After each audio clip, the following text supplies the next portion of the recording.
Welcome to week 1 beginner spin pole with me, Bex, and practical pole. I want to start this by saying that there will very soon, and by the time you're doing this class, it might already be up, we're going to have a static beginners course as well, so you can pick whichever you prefer. Now, which is best to start on is a huge debate in the pole industry, and a lot of people believe this myth that static pole teaches you more control, and I actually think it's the complete opposite. With static pole, we have to use momentum in order to generate spin and get into a lot of our movements. On spin pole, we learn to stabilize and control. So it really doesn't actually matter too much which you start on. Spin pole can absolutely be safe when it's taught in a way that is safe. So you can pick, and I actually recommend that students do both courses because you're going to learn a lot of valuable information on both. But at this point, we're just working on that spin pole course. Now, this is an upgrade or an update on an earlier course that I did many years ago. I've been teaching online now on and off since COVID, and I've been teaching for 13 years full-time. This has never been a part-time endeavor for me. This has always been my full-time job, love career. So I've put a hell of a lot of time, money, I read books, I do courses, I'm constantly updating my knowledge. And when I do that, I like to come at you guys with an update as well, because you should know what I know. There's no gatekeeping here. Practical pole is all about building strong foundations, and we have, I think, nearly over 700 tutorials and classes at this point, and they are all laid out in an order that you can follow and go on a journey with like you would in a studio. Okay, so spin pole, back to that. I've gone off on a tangent. This happens sometimes. You'll get used to it. So spin pole, I actually find for many people is actually better at beginner level for a number of reasons.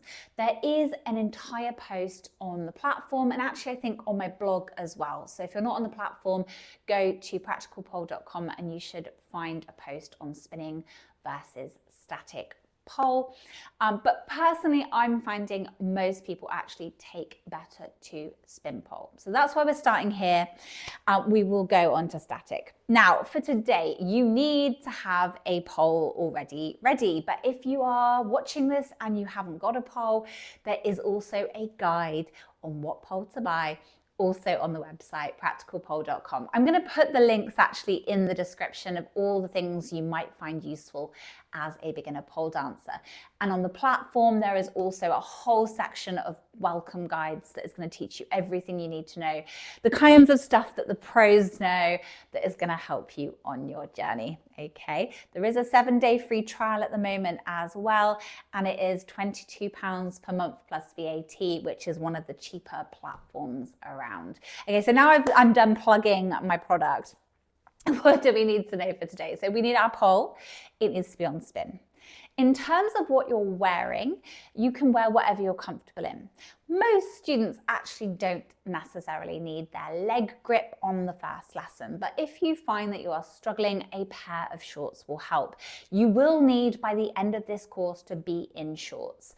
So what I tend to do when I'm teaching or training is I'll have my jogging bottoms on, and underneath I will have a pair of shorts. Now, for pole, ideally, we want shorts that are low waist and high on the leg. We use a lot of thigh grip. In fact, we're going to use thigh grip in this 6-week beginner course. And we often use the sides of our tummy as well. So something you can roll down or roll up would also be acceptable. For the first few weeks, you might need some knee grip, and that's it. So if you've only got longer shorts at the moment, that will be absolutely fine. Okay. It does not matter if you cannot hold yourself at all at this point. This course is very friendly for people who are not yet strong enough to hold their weight. Because what we have to remember, if you go to the gym, you are going to start with a few kilograms, okay? And you're going to build up how much you're lifting over time. Today, if we don't teach in a way that is sensible, you would be hanging off your your whole body weight would be hanging off your arms. You're not necessarily going to be strong enough to do that yet. okay? And obviously the more you weigh, the stronger you need to be. Plus size polers can achieve amazing things, and there's certain things, yes, that your body may prevent you from doing. I'm going to be realistic here. But the vast majority of what we do in pole is going to be absolutely accessible to you in time. You might just need to build a little extra strength than your peers, but you're going to be stronger than them, so swings and roundabouts. Now, some of you will benefit from using grip aids. So like I say, there's loads of guides on the platform, so go check that out. But there are various things like dry hands, liquid chalks, things you can put on your hands if you're slipping. And I do recommend you keep a cloth, and there's lots of different things people use to clean their poles. I just use some vodka, I'm old school. So do clean your pole regularly throughout the session. If you need grip, put your grip on, okay? And everything else you're gonna need to know, we will look at as we go. Let's just quickly talk a little bit about safety in the long term. If you are going to be training at home in the long term, you absolutely need to invest in a crash mat. And I also really recommend that you do a little bit of research into spotting, and you have a partner or a friend if you're working on something more advanced that can come in and spot you. Another really important thing for safety, if you are training alone at home, that could be incredibly dangerous. If you hurt yourself and let's be realistic here, right? I don't say this to scare you. Pole is an extreme sport. It is risky. People have been paralyzed due to pole dancing. Most of those have been in a home environment, not a studio environment. Okay, now there's no reason to be afraid if you are sensible, if you listen to your body, if you go at a slow pace, if you're only working on things that are suitable for you to be working on, then you will be fine. And that's why you need the guidance of a platform like mine, okay, to keep you safe. There are some things that you may just never feel comfortable learning at home, and that's totally okay. So learning to listen to your body is very, very important. And it's important to note that even if you're not doing anything crazy, I remember one evening I was training alone at the studio, and I was just doing like a really basic beginner spin, but I happened to knock my knee on the pole and my kneecap basically like dislocated or shifted or whatever happens. And I'm literally on the floor, unable to move. I'm in a lot of pain. My phone's across the room. I'm at the studio late at night. The guy I was in a relationship with at the time used to fall asleep at like 9 p.m. and wouldn't have even noticed if I wasn't there until the morning. He was a heavy sleeper. So sorry. So I'm like, what the fuck am I going to do? It's cold. It was the middle of winter. I had a couple of heaters, so I'm crawling along the floor. Now, luckily, as I'm crawling to get my phone, my knee popped back into place. But the point is, even doing some pretty basic stuff, you could hurt yourself. So freak accidents happen. You can walk down the road and get hit by a car. So don't panic, but be aware of these things, put things in place. I don't recommend anyone trains at home when there's no one else in the building, okay? Or at the very least, let someone know you're training, and that if they don't hear from you by a certain point, for them to come over and maybe rescue you. Or keep your phone somewhere you should be able to reach it so you can call for help, okay? It could be very serious. Now, 99.9% of the time, pole is perfectly safe, very fun, and you're not gonna have any problems, but please be sensible. I am not there with you. I cannot tell what you're feeling in your body. So always listen to your body. If something hurts, if it feels weird, if it feels wrong, stop, walk away, pop me a message. I'm here to help you. If you're a member of Practical Pole, one of the perks is that I give you direct feedback and advice. So hit me up. I will give you some advice on what's happening, and then you can maybe return to it later, or just maybe it's something that's not for you. And that's the important thing to say right on this journey. No pole dancer can do everything. Every pole dancer has their own kind of style and areas that they prefer. If you start to watch one person performing regularly and you watch multiple videos, you will see they quite often use a lot of the same moves. You are not on this journey to be able to ace everything perfectly every time, okay? There are things you're gonna like, there's things you're not gonna like, and that's okay. As long as you're trying and working at the things you struggle with, it doesn't matter if you can do them or not. Okay, so yeah, lots of guides on the platform. The 6-week course is on the platform. 700 plus tutorials and classes are on the platform. Let's get going today. We're just going to start by doing a safety check on our poles. Before we get on our pole, we need to do some safety checks. So first thing we're going to do is just have a little look at our pole. Does anything visually look wrong, weird? You shouldn't have gaps between the extensions on your pole if it's a multiple piece pole. Your Allen key holes should line up with the outer holes. You shouldn't be any weird noises when you turn it. The base should look all normal. Okay, the screws shouldn't be poking out. If you don't know how your pole works or how to put it up, most companies have videos and instruction manuals, so please do read those fully, okay? It's very important your pole is installed correctly. I can't give you advice on that because I don't know your setup, okay? But we do want to check it over visually, check it over auditorily. We want to listen and we want to check if it's straight. So I'm just going to go around the pole and I'm going to check that the pole is within certain parameters of straightness. Okay, it needs to be as straight as you can get it. If your pole is not straight, take a moment to straighten it. If it is, we're then going to give it a little push and a pull. So you can start off by pushing and pulling from the middle. Some poles may not like that. Usually brass poles. If it's just a brass pole, they bend a little bit more easily. So you might want to be a bit more careful, but 99% of poles, give it a good strong push and pull. I also like to put my shoulder in, my hands down and the outside of my knee, and I'm going to push and try and push the pole out from the bottom. Okay. Now, if that's okay, we're going to try to do a bit of a step around the pole. We're going to learn how to do this properly in the class today, but just as a starting point, we're going to take our inside arm nice and high, step on our inside leg and take our outside leg around the pole. And as we do that, we're leaning away from the pole. I mean, to be fair, any kind of like leaning motion where your hips are coming out and your hands are pulling on the pole is a good place to start. Okay. Now, there are other things that we could do to test our pole. But at this point, you probably wouldn't know how to do them, okay? So please, for the first few weeks, especially if it's a new pole, just be a little bit careful. Make sure you're regularly checking it before you train. And as you get to do more spins, you are going to use some big spins to test your pole as well. And obviously, today we are on spin poles, so make sure your pole is spinning. If you have a static pole, hold on tight. First week of the static course is coming.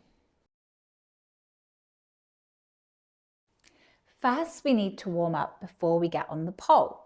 Now, warm-ups are not just for safety and injury prevention, although that is very, very important. They're also going to make you better on the pole. Now, I hear so often from students who will say, I can't do anything at home. I can do everything in the studio. I feel strong. I can stick to the pole. I'm doing great. When I go home, I can't do anything. I'll tell you why that is. There's one of two reasons. If you have a brand new pole, they do tend to be slippier, okay? So poles need wearing in a little bit. So give it some time, keep cleaning it. It will probably just get better in time. You just have to persevere. The other reason is because they're not thoroughly warming up.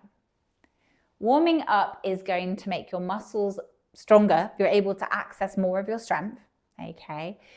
You are also going to have warmer skin, which will give you better grip for most students, okay? And yes, you're going to hopefully prevent injuries. So very, very important to always warm up every single time you train.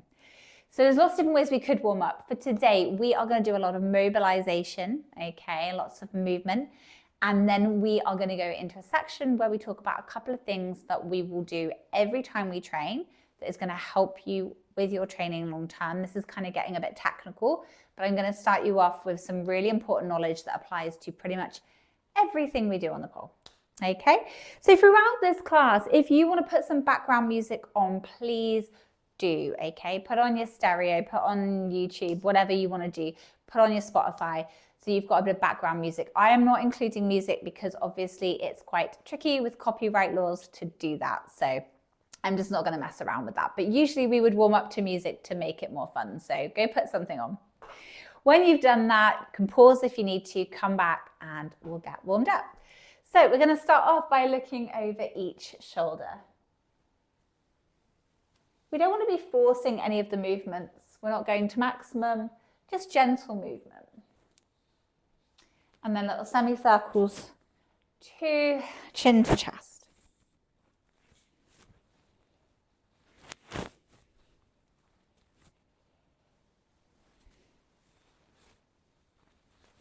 We're going to look up to the ceiling, down to the floor. Keep going. I'm just going to move my microphone because it's like in the worst place. I keep whacking it with my head. There we go. That's better.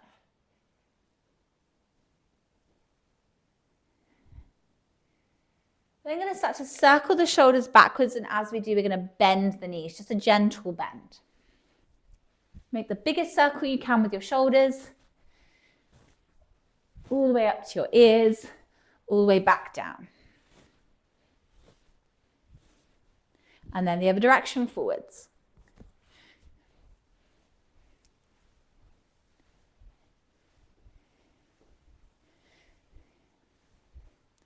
And then we're going to do the same with the arms straight, reaching up high, reaching low. You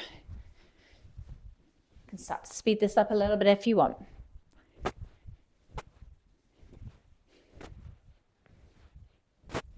And then we're going to go the other direction, so backwards, nice big circles.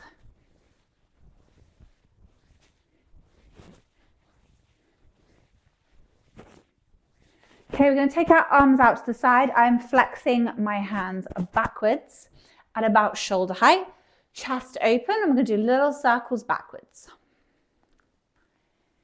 Just little circles, nice straight arms, open the chest. And then we're going to circle forwards. And then we're going to push the hands forwards.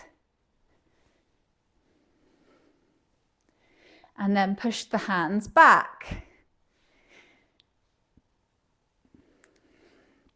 And then down, palms to the floor. And then palms to the ceiling. This might be feeling burny, might be feeling intense, that's okay. Okay, watch out for space behind you now. We're going to close the arms and then open them. We're thinking palms to the ceiling all the way to the back, opening the chest.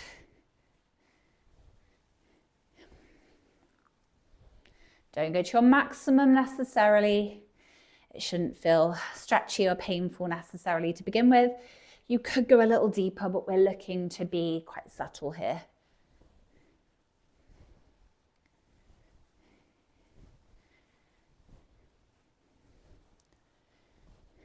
And then we're going to take the arms up.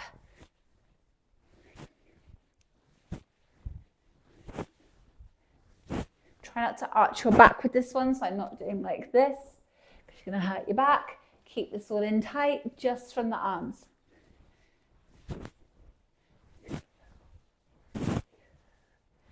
We're going to reach overhead to the side. Squeeze your bum to support the movement. Try not to lean too forward or back as you lean directly to the side. We're going to keep swapping sides. So we're not holding, we're moving through one side to the other.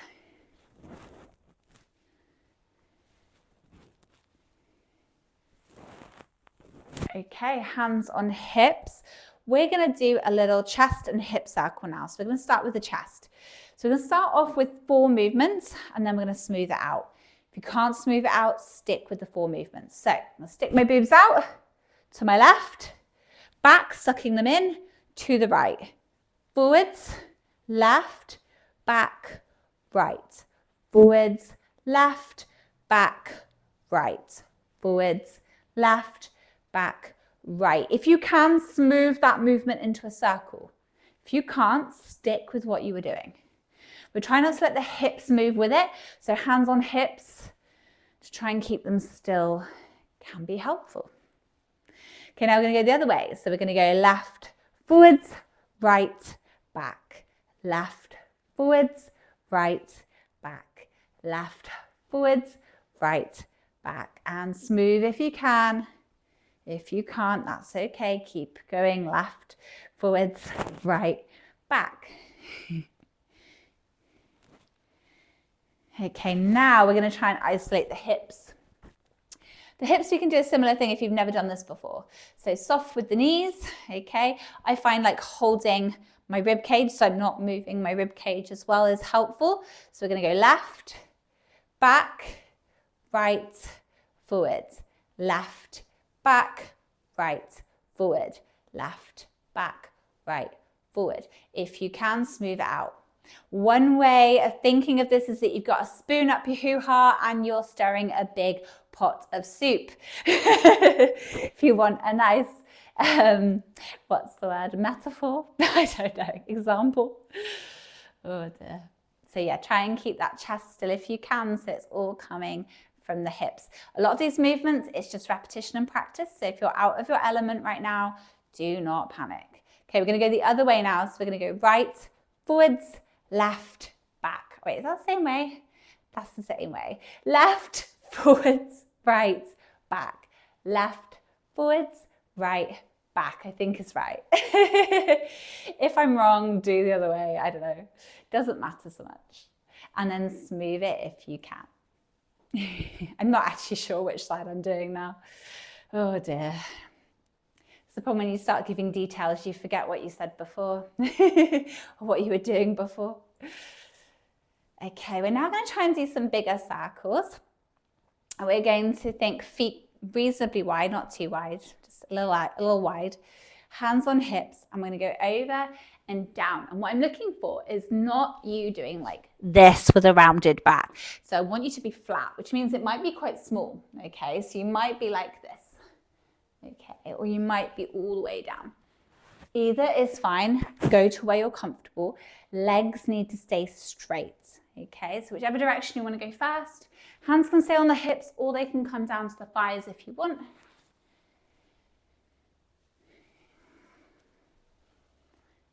And then we're going to go the other direction.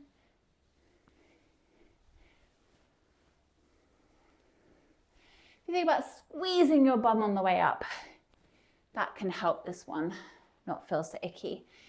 Sometimes this one can feel a bit gross on the back, and that's usually because you're rounding your back and you're not using your bum to help you come up. Okay, we're now just going to do a little bit for our hips. You can hold onto a pole, a chair, a wall, a piece of furniture, whatever you've got near you. We're going to take our outside leg and it's going to go forwards and backwards, really squeezing to your maximum in each position. So I'm at the back, I'm really squeezing my bum.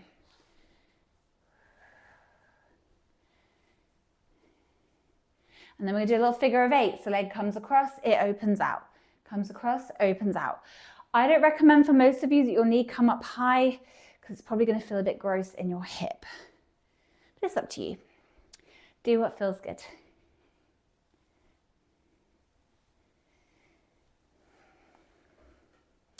And then we're going to take our leg across the body and out to the side. And when we take it out to the side, your knee cap is going to face the ceiling, okay? So it comes and it opens, knee up. And it might be quite small, or it might be much bigger, okay? Doesn't matter where you're at. We want to be using strength, not too much momentum. Don't go to your maximum.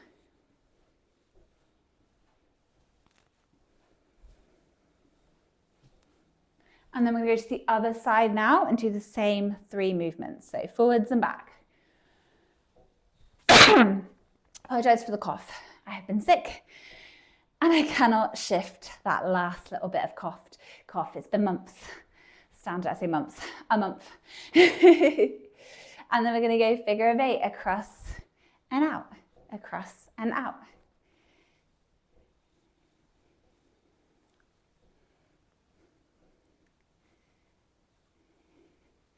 And then when you're ready, straight to the side. Remember, kneecap to the ceiling.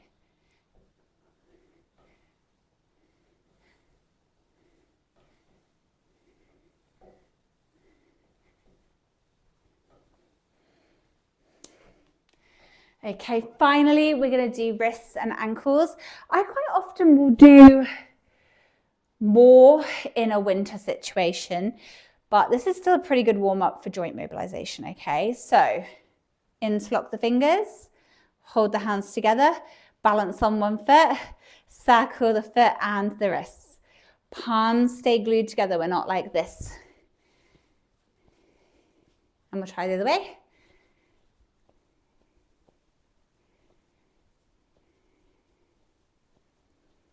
And the other side, so I'm just going to continue the wrists a bit longer.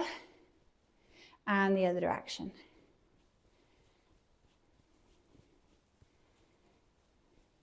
Okay, we're going to do a few more things that are going to help us get warm, but we're going to get quite technical, so strap in. You are going to learn lots of technical, anatomical, and biomechanical, I guess to some degree, a very basic level of biomechanics, because that shit's wild. You are going to learn a bunch of different things on your pole journey, especially with me on Practical Pole. But the two most important things for us to look at today briefly before we start learning some skills is how our shoulders work and how our core works. Now, bearing in mind, your shoulders and your core are going to be doing many different things depending on what you're actually doing. But for today, I'm going to introduce you to a few concepts. When we start, we are going to be learning long arm hangs. In some weeks to come, we're going to learn some short arm positions, and we are going to be learning how to use our core to stabilize. Okay, now there's always a lot of debate on these things. You'll see on social media, this is the real way to engage your core. That's the real way to engage your core. You should do this. You should do that. The fact of the matter is, it does depend. And the kind of level of knowledge to understand all of those different things is like physiotherapist level kind of stuff, or like biomechanic level, fucking master, PhD degree level stuff. So we're not necessarily going to understand all of this deeply, and that's okay. All you need to understand is how these things are going to work on the pole. And to be honest, most people, their bodies will naturally do what gets them to the end goal. Okay, there are exceptions. I am very hypermobile. If you know what hypermobility is, this is like double jointedness. Okay, I have a guide on hypermobility on my platform. So if you think you might be hypermobile, it's so valuable. How you train may be slightly different than someone who is not.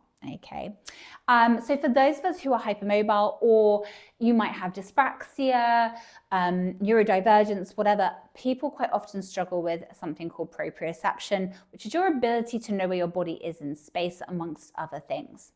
And one of the things that we often find with people who struggle with proprioception is that they actually just don't know how to use their muscles at all. And your body basically goes towards finding the easiest way to do something, which might not always be the best way for your body. Okay, so understanding these things can be very, very important for individuals like that. But I find just generally, if you know how these things work, you can apply them to everything you do on the pole.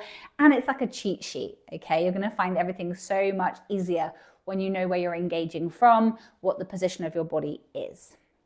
There is no one way to teach these things because everybody is different, so I'm going to give you lots of different ideas. Now, if you've done pole before, you may have heard the cue, shoulders, back, and down. I am not a fan of shoulders, back, and down. Okay, it only really applies to a couple of situations.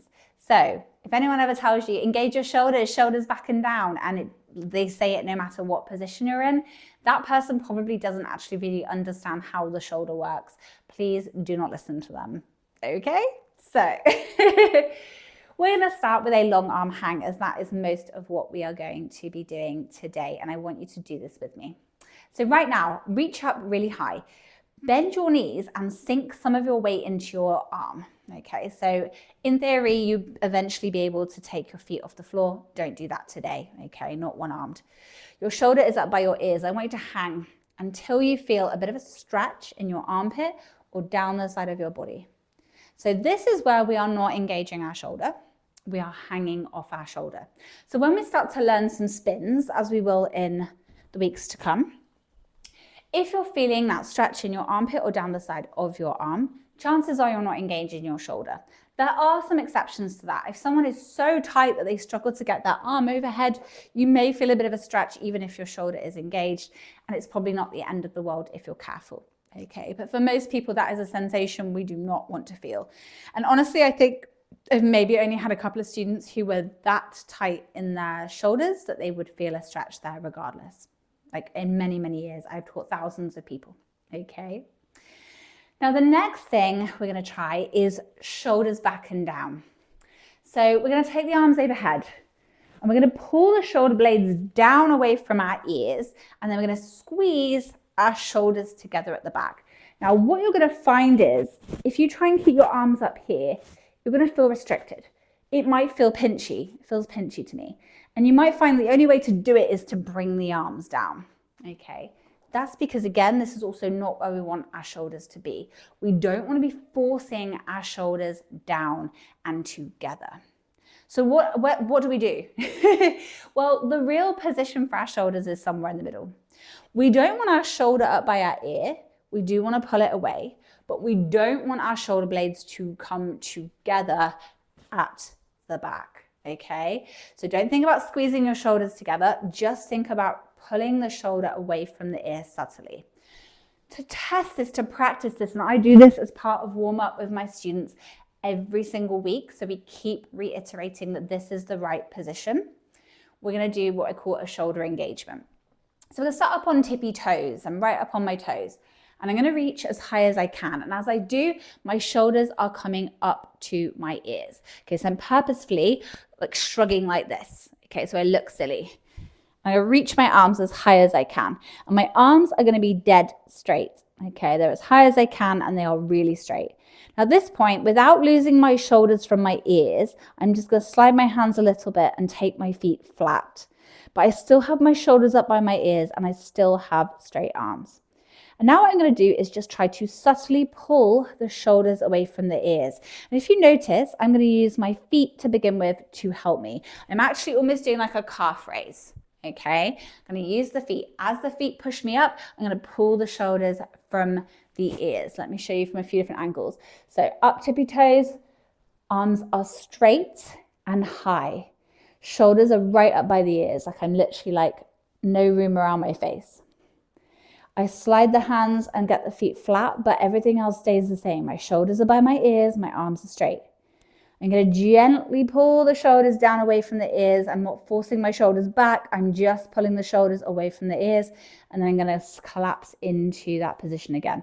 So shoulders to ears, shoulders away from ears.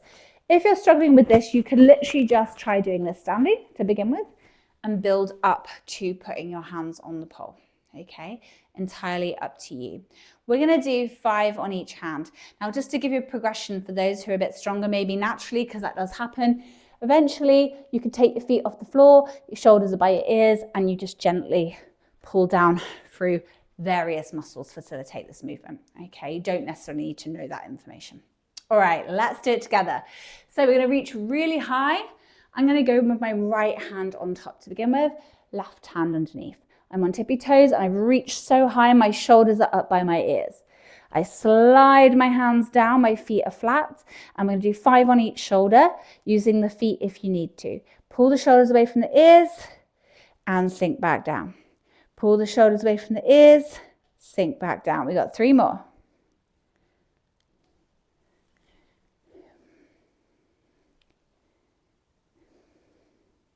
Okay, take a second, we'll swap arms. So now my left arm is going to go on top. Now, if you feel like this isn't doing a significant amount at this point, that's okay. We are learning not just to build strength, but also proprioception. We're learning how to position our body. That's just as important as having strength. I have had many students over the years who are incredibly strong, but do not know how to use that strength. This is the kind of thing that's going to help you to be way more effective, okay? So other side.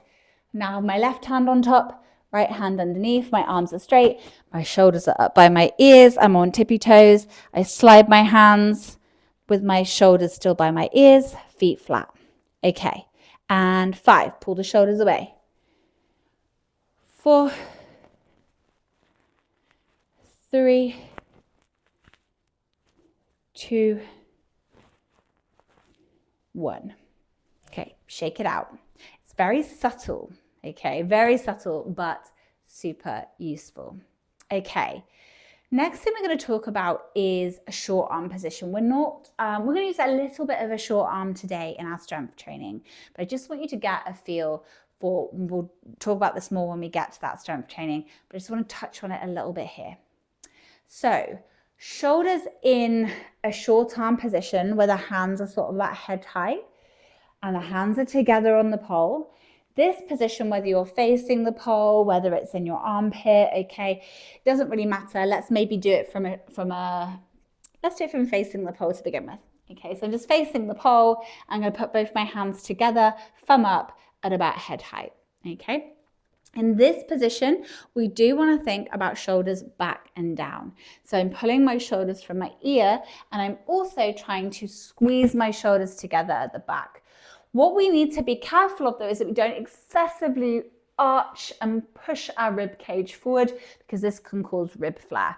I actually have rib flare. I don't know if you can really see very well. I have this weird rib here that kind of, I don't know if you can see on camera, but it kind of like goes out.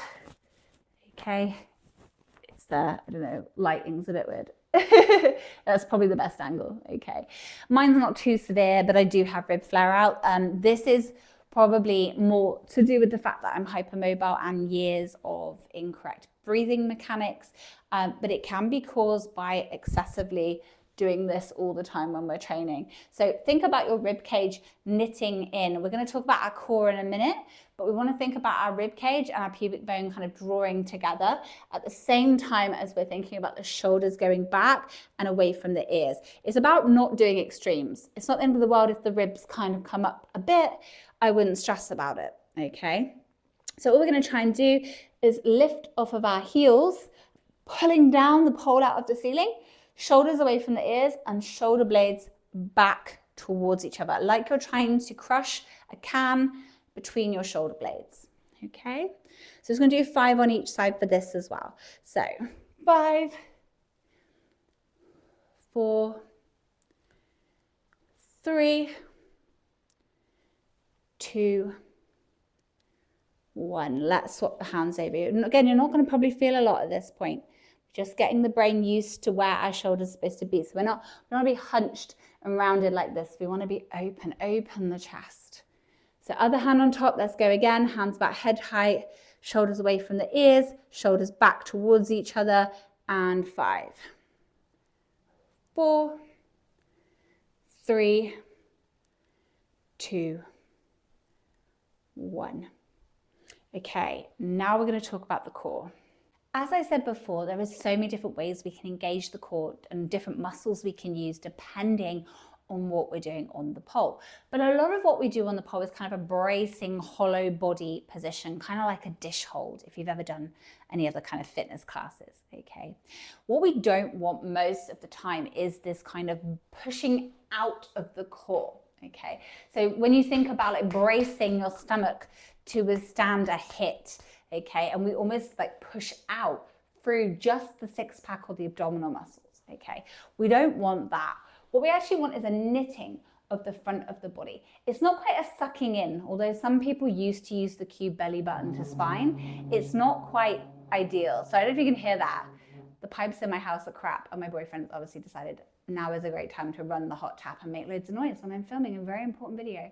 So think about pubic bone to rib cage is what we're aiming for. So it's not really a sucking in, but it's a knitting of the front of the core.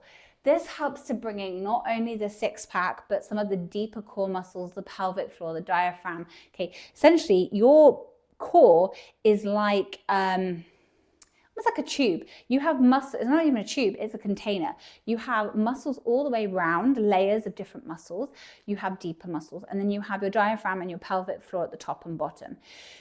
If we're using our core effectively, we are using, particularly for bracing positions, which we will use in pole, we will be using a lot of those muscles. We don't want to just squeeze the abdominals, because this means we're probably not supporting our spine. We're probably, our intra-abdominal pressure is not great for our pelvic floor, which can actually cause issues of your pelvic floor. As women, obviously, we know all about that. We don't want to make that worse, okay? So this is just the way I suggest to do this. I've actually done multiple courses on how to engage the core and how the core works with physios and yoga teachers and all kinds of people. Everyone says something slightly different. None of the courses I've done personal training. I started my personal training, long story, didn't end up finishing it. There was a lot of shit going on in my life at the time, but I've done my gym instructor. I've done a bunch of pole qualifications, and no one really seems to have a definitive answer. So this is the best I'm going to give you. It works for me. Okay. As always, like I said, listening to your body is the most important thing on this course. So we are going to try this exercise that we will do every time we warm up. I'm going to just get my tummy out so you can see what's going on. Just watch for a moment. Don't do this with me just yet. So I'm going to take my feet together in like a triangle. So my big toes are touching and my heels are going out. My knees are together. This supposedly helps to limit the pelvic floor. Oh my gosh, words today. Limit the hip flexors from getting too involved.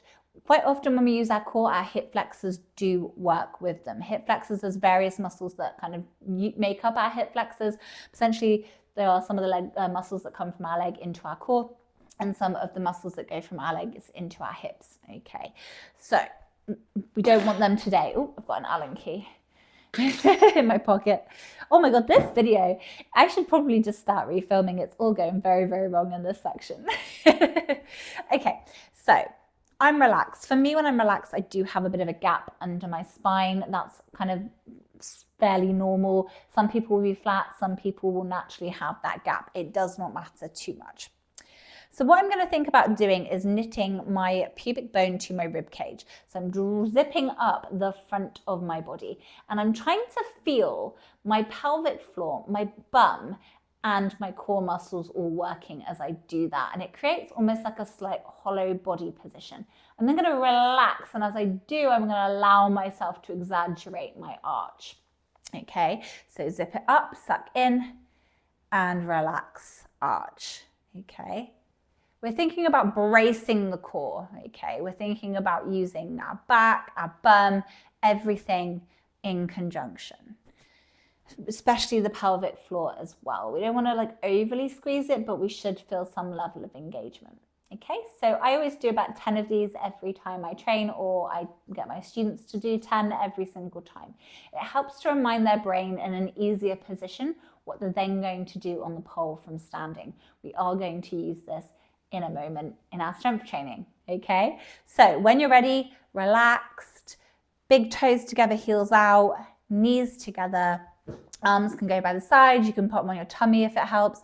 Some people like to put it on their back so they can actually like push into their hands with their back. It's really up to you. So pubic bone to rib cage, zip up, 10, and relax. 9, 8. It's important to say we should not be lifting the hips up. So I'm going to go for 7. I'm going to do it wrong. Don't lift your hips off the floor.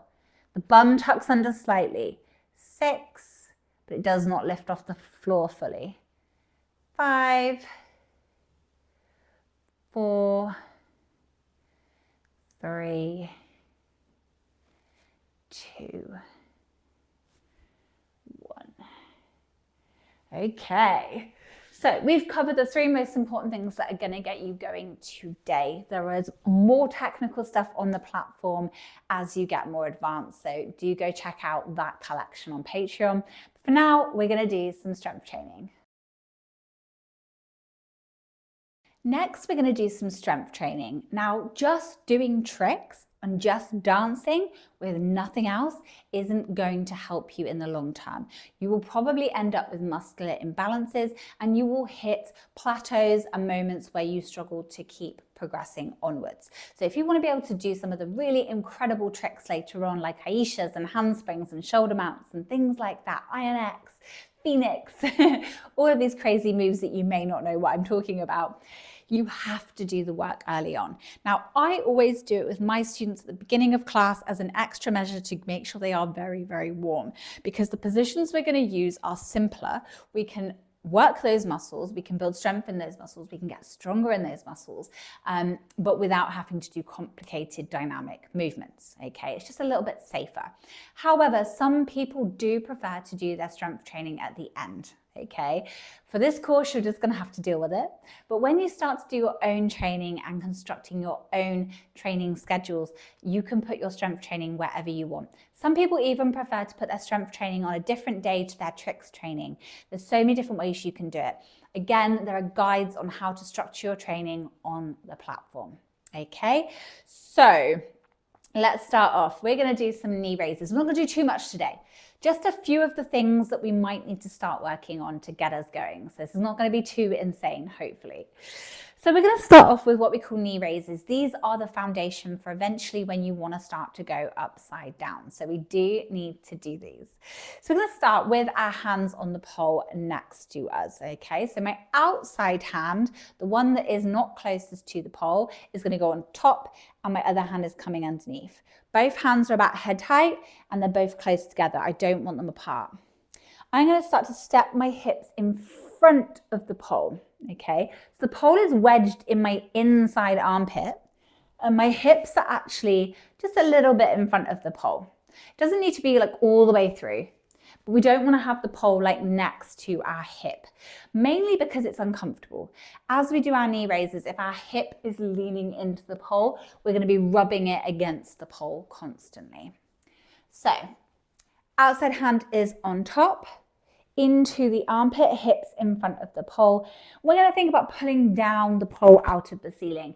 This is where we can practice that shoulder engagement. What I don't want to see is this, where we're really rounded for this one. We want the shoulders back and down, okay? So shoulder blades together, shoulders away from the ears. We're never really forcing that position. We're just kind of doing a subtle movement till it's comfortable. We're going to rip the pole out of the ceiling. Really hard, pull down. We're going to think about our core engagement. We're going to zip up the front of the body. And then we're going to go from one leg to the other. Now, you actually don't have to take a foot off the floor today if you can't. If you can, great. What I don't want to see is when you take your feet off, you dropping down. If you are dropping down, take it back a notch. Make sure there's always one foot supporting you. So we can literally go like, if you watch my feet, I'm literally got one foot down before the other comes up. And I just put a little bit of weight sinking into my arms so my legs aren't doing all of the work. If that feels easy, then you can start to swap them in the air, okay? You can start to bring both up. We start with trying to get our knees kind of in line with our hips, and we're going to eventually work to knees to elbows and eventually knees to shoulders, okay?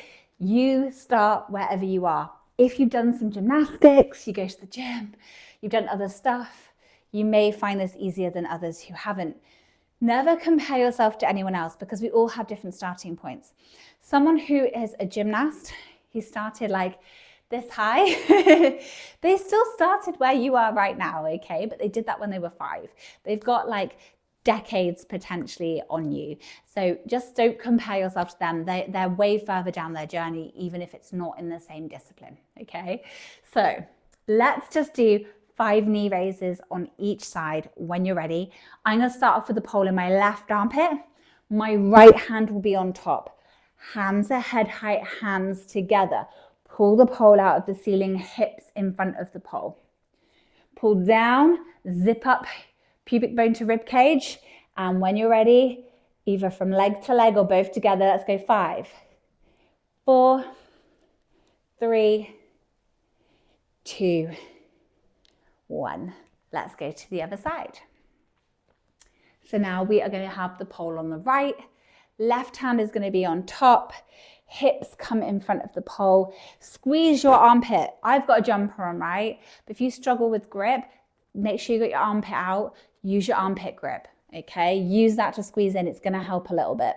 Use what you got to while you're building strength, okay? So pull the pole out of the ceiling, zip up the core, and off we go. 5, 4, 3, 2, 1. Okay, shake it off, take a second. Next, we're going to do some little tippy toe pull-ups. Same engagement concept because we're going to go from a shorter arm position. Eventually, you can do these from long arm, but for today, because we're beginners, we're not going to do that. That's too much. So it doesn't matter which arm you want on top. We're going to go slightly higher than head height now, okay? So my bottom hand is just above the top of my head. Doesn't matter which hand you've got on. Thumb up, okay? And we want to think about being quite, not super neutral, but I mean, we don't want to be like wrapping with our hands, right? Just have thumbs up and onto the pole. We don't want to have like some weird in or out grip at this point. We do not have to take our feet off the floor. So again, I'm going to think about zipping up my core. So pubic bone to rib cage, tucking the bum under. So I'm not just arching into my lower back and collapsing. My core is helping to support me. And I'm just going to pull the pole out of the ceiling to come up to my tippy toes. If you are stronger, you can come up higher, but I do not want to see jumping. If you are having to jump, yes, you can still build some level of strength that way, but it's not going to help you with the full movement, okay? It might help if you jump and catch. It's going to help with that short arm hold. It's not going to help with the movement to get up into it, okay? So do the same, 5 on each hand. When you're ready, in time with me, or pause and take your own time. It's entirely up to you. So, hands overhead, pull the pole out of the ceiling, shoulders away from the ears, shoulders not fully back towards each other, but just sort of going in that direction. And 5, 4, 3, 2, 1. Okay, swap your hands over. Let's do the other side. So 5, 4, 3, 2, and 1. Okay, shake it off if you need to. Okay, so we'll do a couple more things.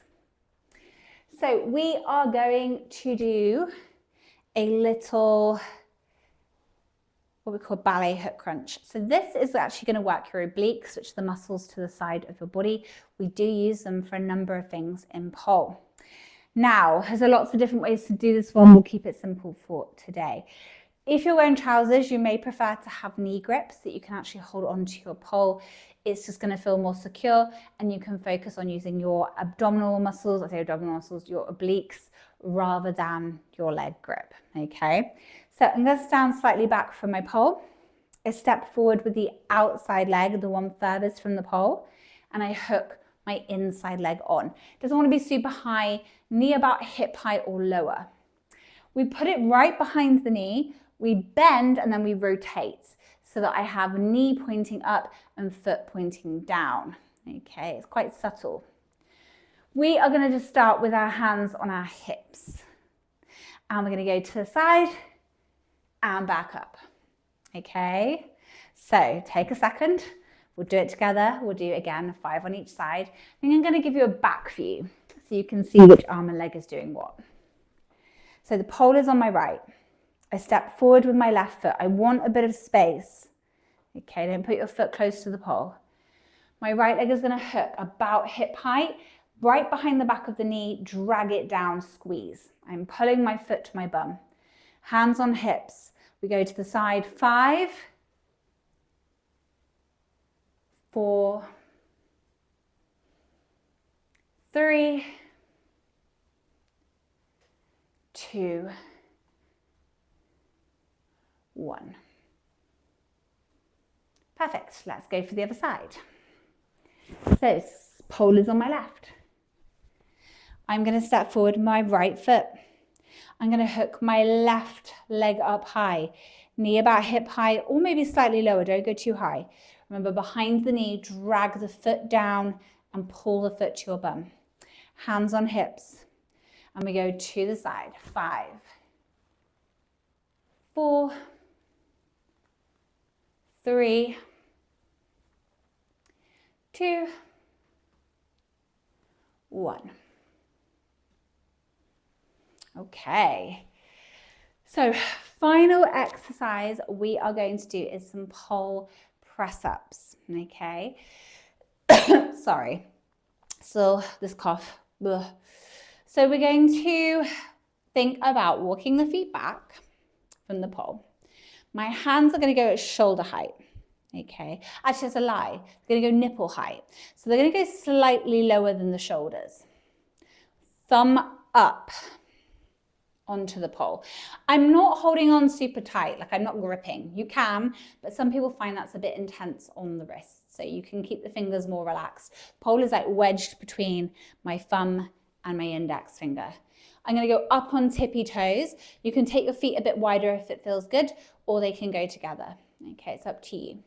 We want to think about that core engagement, because very easy with these to kind of like arch the back. We do not want to be arching the back. Okay, the back is going to stay neutral. So pull your pubic bone to your rib cage, like we did before. And now the movement comes from the bending of the arms, nothing else.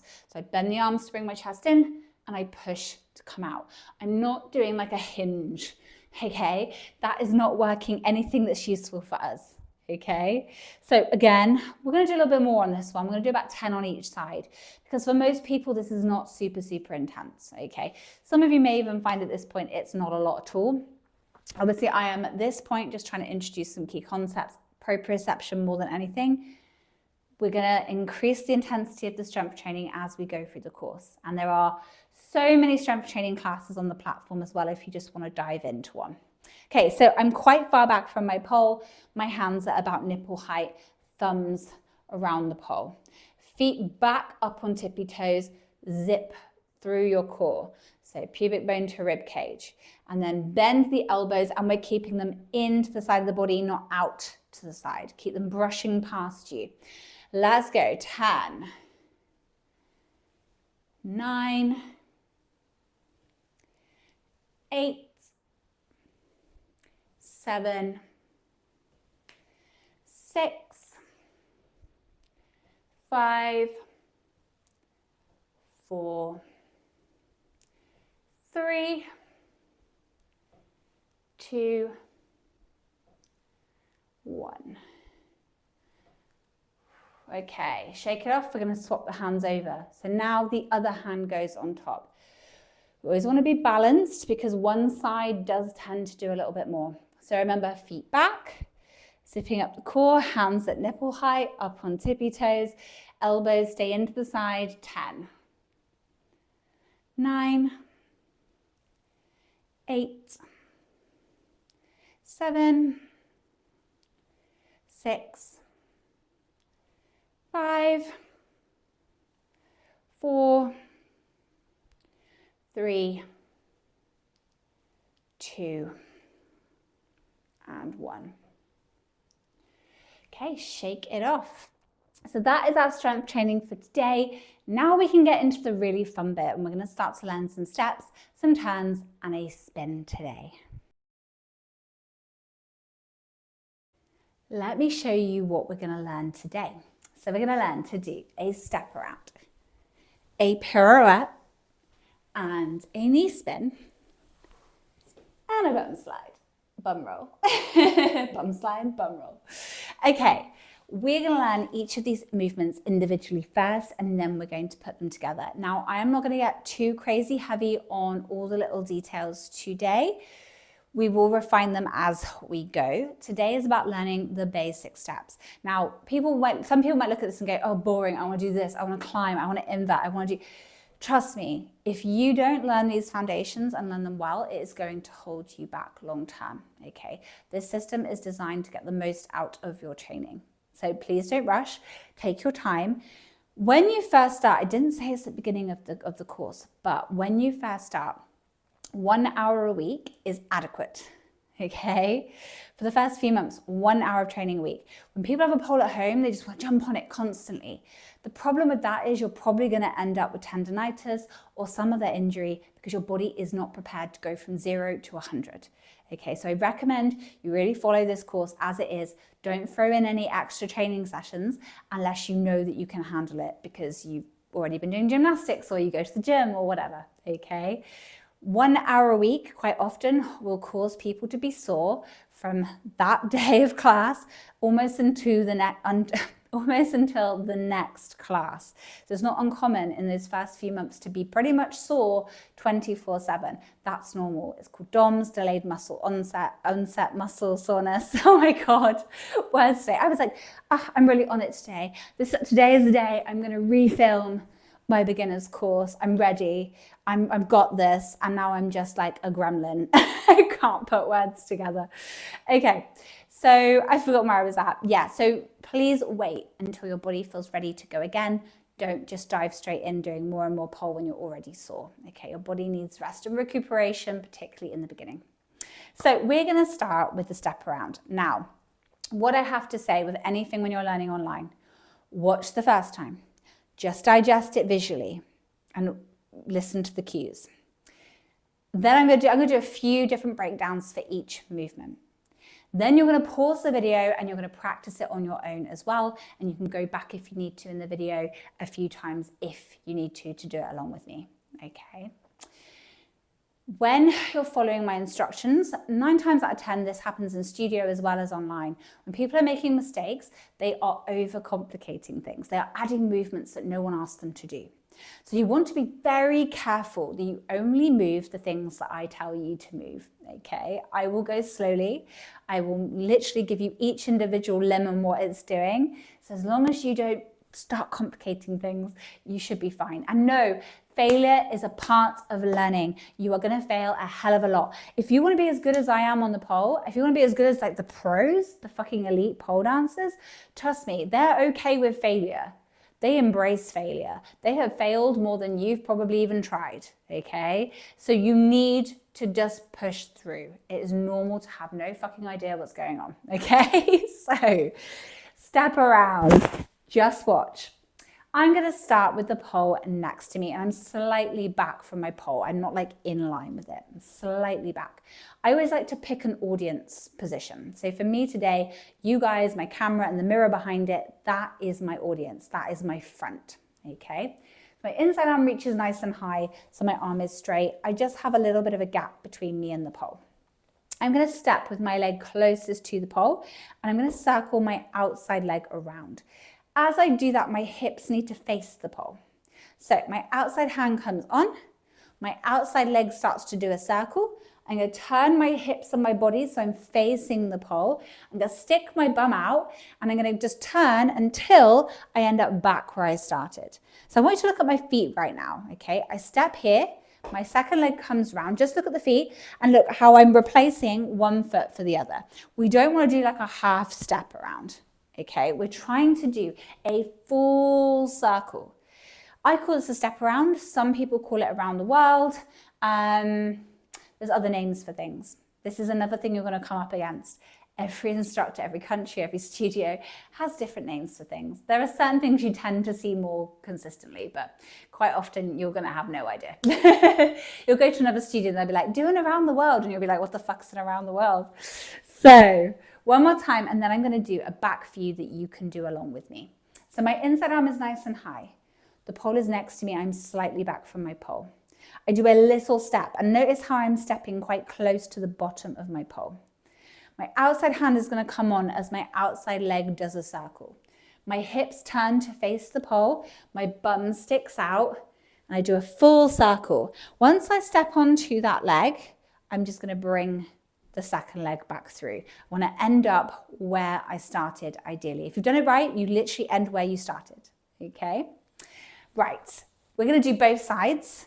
I want you to do this along with me, okay? If you can put your phone, your computer, your TV somewhere where you can see me whilst you're doing this, fab. If you can't, listen to my cues. So the pole is going to be to the right of me and I am slightly back from my pole, not too much. I don't want too much of a gap. My right arm is high and straight. Important thing to note is we are not pulling in with this arm. It is going to stay straight.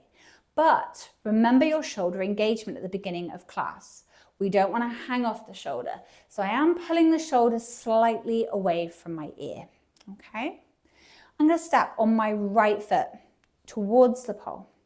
My left hand is coming across the body onto the pole. It can go wherever you feel is comfortable. It doesn't actually matter. My left leg is now going to swoop out in a big circle. And as it does, my hips are going to turn towards the pole. I'm going to look towards the pole and I'm going to stick my bum out. I'm going to let myself travel until I land on my left foot, roughly where I started. I'm then just going to bring my right foot through. Okay, let's do that again. So I'm slightly back from my pole, Pole is on my right. Right hand is high, arm is straight. It stays straight. Step on your right foot close to the pole. Left hand's going to come to the pole as the left leg starts to circle out. I am on the tippy toe of my right foot. We don't want to be turning on the heel. Okay, I'm turning and pivoting on my ball of my foot, the tippy toe. So pole on the right. Right hand nice and high, arm straight. Step onto the right foot. Make sure you're like up onto your tippy toe already. Left arm is going to come to the pole as the left leg circles. My hips face the pole. I stick my bum out and I circle until I can step onto my left foot right where I started. My right leg comes through. Okay. One thing to look for is that you're not jumping in the middle. This is a thing, but it's not the thing we're doing today. We want to learn control before we start to add in momentum. One more time on the right and then we'll look at the left because we should always do both sides. Otherwise, you'll get very, very imbalanced.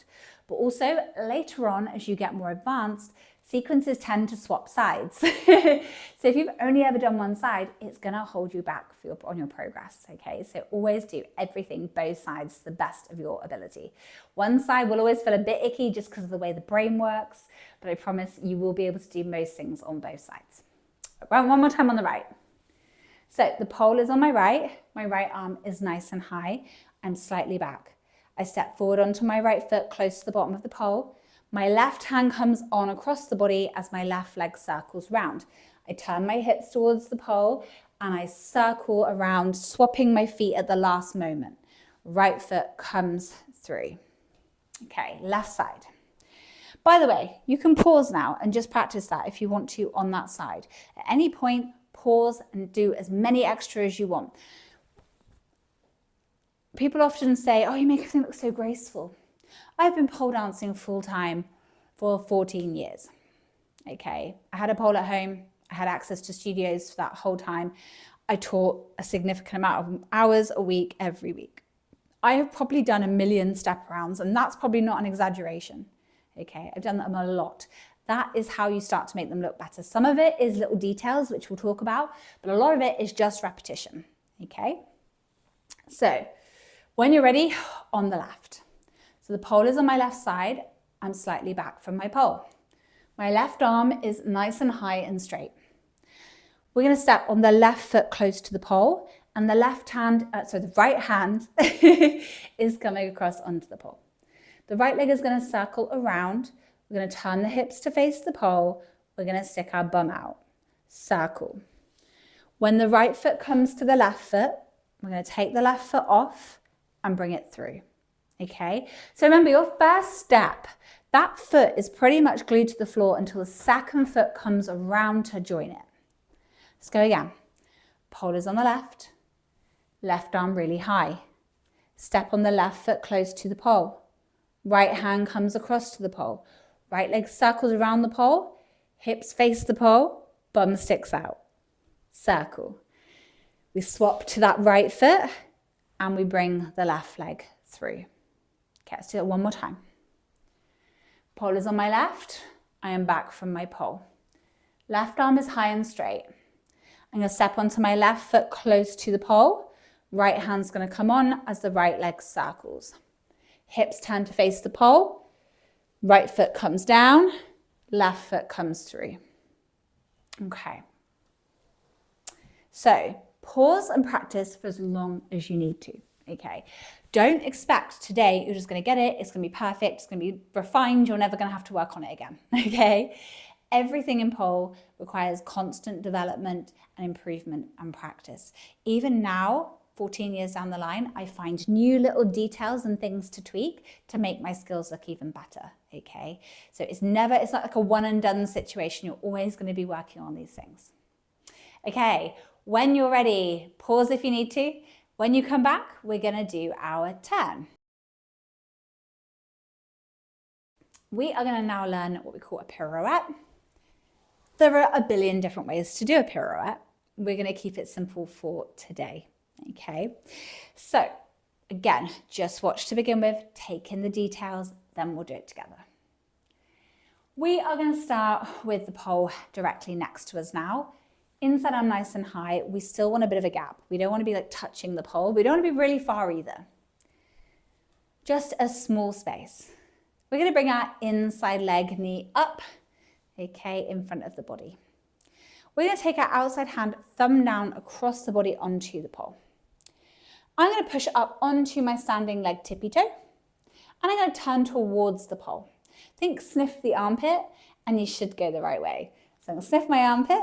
I'm going to push through my bottom hand. So this hand is going to slide and push, and I'm going to keep going, taking that hand off when I need to facilitate coming to the front. At this point, the arm will be twisted. Okay, we're just going to remove it and put it back on. In time, we are going to learn how to do it more seamlessly with the top hand rolling, but I don't want to add too much on your plate today. Okay, so watch one more time and then we'll do it together. So the pole is to my side, inside arm nice and tall, a little bit of a gap. Inside leg comes up bending. Outside arm comes across, thumb down onto the pole. This hand slides as I turn towards the pole. Up on tippy toe on your standing leg, turn underneath the top arm, push through this bottom hand, remove that bottom hand and keep turning. When you land, remove your top hand, put it back to a normal grip. Okay, so right side first. So this time I'm in line with my pole. I have a little bit of a gap. Inside arm nice and tall. Okay, so pole's on my right hand is tall. Left hand is going to go thumb down across the bottom. Okay, so this is a hard one to see what I mean. Your left hand, this is my left hand, is going to rotate. So the thumb comes across your body and down like you're booing.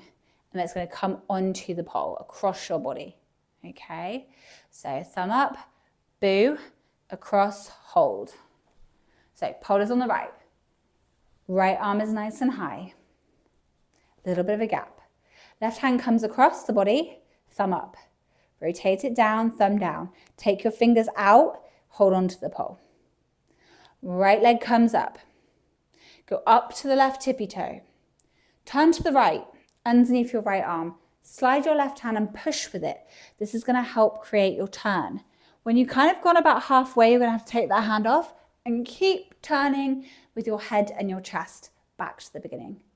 The right hand will be twisted, remove it, put it back on. Okay, so next to my pole. Pole is on my right. Right arm is high. Right leg comes up. Left hand comes across the body, thumb up, rotate it down, open the fingers, grab the pole. Come up onto your left tippy toe, turn to the right or clockwise if you think that way. Push through the left hand, slide the left hand if you need to. Remove the left hand, turn around. Now something to be said at this point. These are quite awkward on their own, okay? Generally, this kind of movement is after doing something else where you already have a little bit of momentum, okay? So don't panic if it feels awkward. We're learning the mechanics of it. We're learning the arm positions. The fluidity and the niceness will come later. Let's do one more on this side and then we'll look at the left. So pole is on my right, right arm is high, right leg comes off the floor. Left hand, thumb up, boo, open the fingers to the pole. Up on your left tippy toe. Turn clockwise or to the right, underneath your right arm. Slide your left hand if you need to push, push, push, and rotate all the way. Remove the right hand, put it back on. Okay, let's go for the left. So, pole is on my left.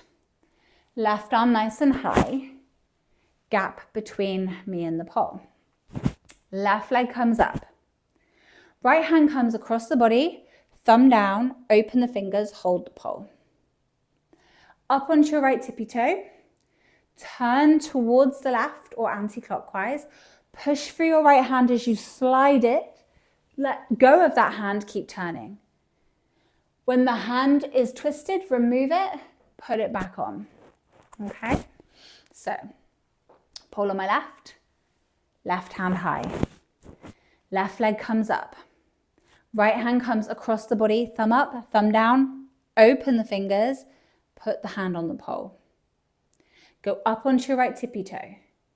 Turn to the left or anti-clockwise, push through the right hand, remove the right hand. Keep turning until you face the front. Remove the hand, regrip. One more time. And then again, pause it and practice for as long as you need to. So pole is on my left.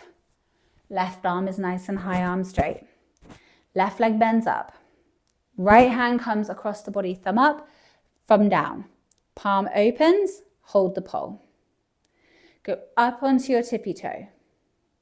Turn to the left or anti-clockwise. Push through that right hand. Keep turning until you're back to the front. Remove the left hand, regrip it. Okay? Now, there's 1,000 tips I could give you for this move. It's going to overwhelm you. So just start there. And I've got so many different classes and many different tutorials on how we start to build this up and make this more fluid, more comfortable, make it look better. Okay, so don't worry, that's all on the platform. Okay, we're going to do that. Okay, so pause, work for as long as you need to, come back, and we're going to put the two things together. So we're going to go step around, pirouette. Okay? For a lot of people, this is quite instinctual now that they've done the moves individually, but not for everybody. Again, watch, digest, then we're going to do left and right together. So I'm going to start slightly back from my pole, inside arm nice and high. We step on the inside foot, we circle the outside foot, outside hand to the pole, into our step around. Remember, hips face the pole, bum goes back. Now, once I've stepped onto that, what was the outside leg, I have my inside leg behind. Before we were bringing it through, now we're going to leave it in the air. I'm going to take my outside hand from thumb up to thumb down. Thumb up, thumb down. Okay, same grip we just used for our pirouette. I'm going to bend my leg that's been left behind. I'm going to slide my hand on the pole and I'm going to go up onto my tippy toe and I'm going to turn. Okay, so essentially it's no different than where we started with our pirouette. We're just kind of like our leg's been left behind. That's really the only thing. And we have to adjust the bottom hand from thumb up to thumb down. That's it. It's not that easy. So what I have a saying, it may be simple, but that doesn't mean it's easy. Okay? We all have different strengths and weaknesses and different things we're going to struggle with. So if you're struggling with this, don't panic. It's okay. You will get that, I promise. Let me show it one more time and then we'll do it together. So I'm back from my pole, inside arm nice and high. I'm going to step on my inside leg, circle my outside leg, outside hand to the pole. Hips turn to face the pole, bum sticks out. I swap onto my leading leg. I'm going to take my bottom hand, I'm going to turn it so thumb down, open the fingers onto the pole. I'm going to bend the leg that was left behind, that was the leg we first stepped on in our step around. I'm going to go up to my tippy toe, I'm going to go underneath my arm, I'm going to keep turning slam at the front, and then I'm going to re-grip my hand. Okay? Let's go slowly with left and right cues and a back view, and hopefully you will be fine. You should just do this in theory. Now, one little tip before we put it all together. If you go for your step around, so your pirouette, without taking a moment to readjust your body, you're going to be like all over the place. It's going to feel awkward. Just watch what I do. So I do my step around. Now, at this point, my hips are out. I'm leaning away from the pole. So before I go for my pirouette, I'm going to pull myself in. Can we see that? So I'm going to think about standing tall through my leg and I'm going to pull through my arm so that my body is directly over my foot and I'm not leaning to the side. This is going to give you a lot more control in your pirouette. Okay, I will mention that as we do it, but just remember that little pull up and a tiny pause. You don't have to rush. Rushing generally just makes things look messy, okay? I don't know if you've ever been to a strip club. There's different styles in different places in the world, but my favorite type of sort of stripper style is super slow and sexy. It builds tension. So having these little pauses in things is not a bad thing, okay? It quite often looks better, in my opinion. Okay, So right side. Slightly back from my pole, pole is on my right. Right arm is going to go nice and high. I step on the right foot, left hand comes to the pole, left leg's going to circle, bum back, hips facing the pole. So circle that left leg, turn your hips to face the pole, circle the left leg around. Step onto your left leg. Now pull yourself in. If you're leaning, pull yourself in.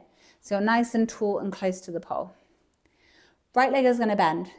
Left hand is going to go from thumb up to thumb down. I'm going to bring it to the opposite side of the pole, side where my body is. I rotate it, I put it on. I'm going to keep turning now, same as I did before, clockwise or to the right. I go up on my left foot until I'm back to where I started and I replace my hand. Okay? I'm going to do this one more time. You can go back in the video if you need to watch it a few times. So pole is on my right. I'm back from my pole. Right hand is up tall. Left hand can come on already if you want it to. Like where you put the left hand on, it's really up to you. Okay. Step right. Circle left, turn your hips to face the pole, stick your bum out. Step onto your left leg. Right leg bends. If you're leaning, pull yourself in. As you pull yourself in, you might need to reach the arm back up. That's fine. Left hand goes from thumb up to thumb down into that weird grip. Turn to the right or clockwise, up onto the left toe. Keep turning until you're facing the front. Regrip the right hand. Okay, let's go for the other side. Again, pause if you need to. Do it as many times as you need to. So, left side. Pole is on the left. Left hand nice and high. Sorry. So I'm slightly back from my pole. I'm going to step onto my left foot. Right hand to the pole. Right leg is going to circle as I stick my bum back and I turn my hips to face the pole. I step onto my right leg. I pull myself up and in so I'm tall. I'm not leaning. And I'm going to take my left arm higher because it dropped on this side. Bend the left leg. Right hand goes from thumb up to thumb down across the body. Go to the left or anti-clockwise up on your right toe.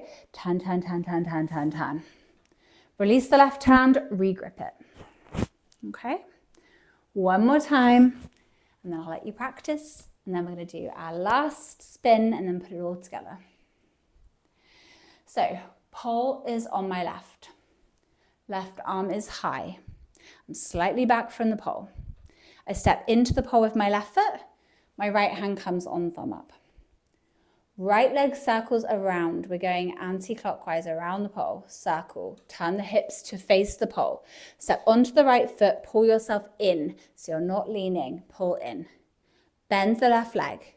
Take the right hand from thumb up to thumb down. Like not on the same side of the pole. I bring it around to the other side. It goes down. I turn to the left. Slide the right hand if you need to. Turn, turn, turn, turn, turn. Release the left hand. Okay. Pause if you need to, and then we're going to look at the spin. Now let's look at our knee spin, which is this one. Now, some people call this fireman. I've always known it as knee spin. I know something else is fireman. Always confusing in the pole industry. It doesn't matter what you call it. This one you might want some bare knees. It really depends on how strong you're feeling in your hands, how grippy you are. But your knees can help facilitate this one a little bit. So what we're going to do to begin with is learn this as a slide before we try and do it as a spin. Some people will not be able to hold their own body weight in spins for a little while. That's normal. That's okay. All right. So all of the spins that I teach on the beginner course can also be done as slides. So we're going to start off facing our pole. We're going to have one arm straight and high. Remember, we're just watching at this point. So really high. Second arm actually can go wherever you're comfortable. What I find is, in terms of strength, a little bit higher is easier. Okay. As you get stronger, you naturally kind of want to bring that arm lower because it stops you from blocking your face with your arm. okay? So it looks a bit nicer. But in the beginning, you can totally go as high as you need to with both hands. Now, what this is also going to teach us is grip control. Grip control is being able to hold ourselves whilst our hands are sliding on the pole. A lot of new students freak out when they don't have like super glue grip, where you feel like your hands are stuck to the pole, and a little bit of movement and they freak out. It is normal. Your hands are going to slide all the time when you're doing pole, even at advanced levels. If you can't hold and stabilize yourself whilst you're sliding, you're going to hold yourself back. So unless you're plummeting to the floor immediately, okay, a bit of slide is normal. It's actually what we want, okay? So stick with it. Don't just bail and freak out, okay? If you're one of those people that constantly plummets to the floor, particularly if you have very sweaty hands, you may need some grip aids, okay? There's various different grip aids that will help you. You may even, some people really struggle with a chrome pole and they do better with a silicone pole. There are options out there, but try and stick with it because a lot of it in the beginning is lack of grip strength rather than anything else, and it will get easier as you get stronger. So I'm facing my pole, I'm reaching super tall, my second hand goes wherever I'm comfortable. I'm going to bring one leg up to the side of the pole, okay? So the pole is sitting on the inside of my thigh. And then all I'm going to do is, keeping one foot on the floor, I'm going to bend the leg that is on the floor, keeping the foot there, and I'm going to take the weight in my arms and I'm going to practice sliding until both feet come to the floor and my bum is on my heels. And then I'm going to stand up. Okay, so this is level 1. So you can try this with me. Reach super tall.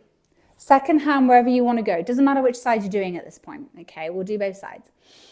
Bring a leg up close to the pole. If you've got bare legs, you can use this to grip a little bit, like pull it into the pole. And then we're going to bend the bottom leg. We're taking the weight in the arms. And this leg is not doing a lot. It's there a little bit. And I'm letting my hands slide as I come down both feet and to my heels. Okay? If you just did that with me, swap your arms over so you've done both sides. So the other leg will now come up. Pole is on the inside of the thigh. Reach tall. With this, bear in mind, you can get quite close to a pole. You don't need to be a million miles away. Okay? In fact, closer is generally going to be better. Top arm straight is going to be better. Don't think about pulling so much. Okay, you can hang off the arm, don't hang off the shoulder. Remember what we said, shoulders away from the ears. Okay, bottom leg starts to bend, the weight comes into the arms, and we start to slide down. If you've got that, we're going to start now trying to take both feet off the floor. Okay, so we are going to reach super tall. Again, second hand wherever you feel most comfortable. Bring one knee up. Now you're going to try and take the other knee up. So the pole is between both thighs. Actually, it doesn't matter if the pole's between the knees or the thighs. Anywhere from knee to crotch is fine, okay? You can get quite close to the pole. You're going to bring it up and you're going to try to slowly bring yourself down to your feet, okay? For most people can do this at beginner level, but don't worry if you can't. Stay at step 1. This is kind of like level/step 2, okay? So do this on both sides. Reach super tall, knee comes up, bring the other knee up. Remember, you can squeeze your knees into the pole to facilitate this.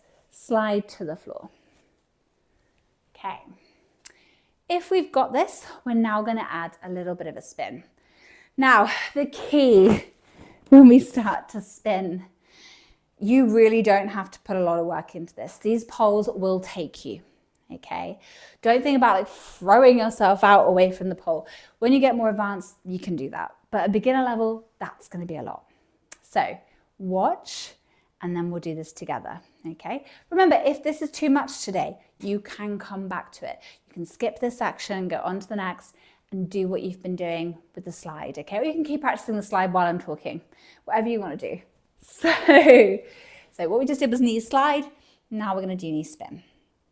So I'm going to start slightly back from my pole, inside arm nice and high. I'm going to step on my inside leg and bring my outside knee to the pole. Pole is on the inside of my thigh. I want to keep my foot tucked to my bum. Okay, both legs are going to go into this position. We don't want our feet on the pole. Second hand comes on. You can hug as much as you need to. Okay, some of you will be able to do this with your body back. Some of you will need like chest to the pole. Doesn't matter. I'm going to gently lean into this direction, the leg that is up, very gently. I'm going to think about sinking down. What a lot of people do is they kind of jump into it. You don't want to be jumping. We do use some jumping in pole for some dynamic skills later on, okay? But at this level, we want control. Think about sinking and slowly leaning the way you want to spin. So I'm back from my pole, inside arm nice and high. Step on the inside leg. Bring the outside knee to the pole. Outside hand comes on, hug, get close. Gently push and sink down. Your bum, everything is sinking down. Bring the second leg up. Stick your bum out. Tuck your feet to your bum. Slide, side, side, side, slide. As you're getting to the floor, flex your feet under. Sit down onto your heels. And then we're going to lead with the bum. Okay, so just stick my bum up as I roll up. Okay, let me do it one more time and then we'll go for left and right. So remember the shape that we're looking for. It's pole between the thighs or the knees, doesn't actually matter. And feet tucked to the bum. No matter which position you do, think about sticking your bum out a little bit if it feels good to do that. If it feels pinchy in your back, don't do it. Okay, so I'm back from my pole. Inside arm is high. Step on the inside leg. Circle the outside leg to the pole. Hug. Gently push and sink. Second leg comes up. Feet tucked to bum. Slide. Release your grip. Flex your feet just as you hit the floor. I find bring the hands lower helps. Lead with the bum and notice how my chest kind of scoops into the pole. So bum goes back, chest stays close. Okay, let's try this right and left. And then we're going to put all three things we've learnt together. As always, pause as many times as you need throughout this class. Go back as many times as you need. You've got this. Okay, right side. Pole is on my right. Right arm is on top. Step into the pole with the right foot, just a little step. Bring your left leg around to the pole. Pole is on the inside of my left thigh. Reach high and close with the left arm or lower if you feel confident. Slightly push off, we're going clockwise, we're going to the left. Okay, sink down, bring the right leg up. The pole is between my legs, my feet are tucked to my bum. I'm going to slide, side, side, side, slide. Flex the feet just as you're landing and roll up leading with the bum.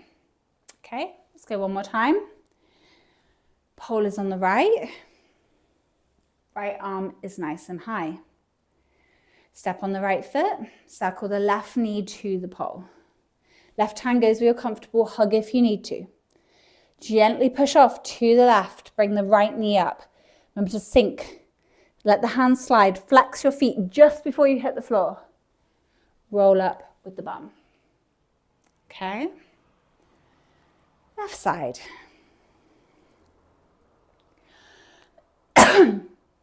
Sorry, this cough. It's getting worse the more I'm talking.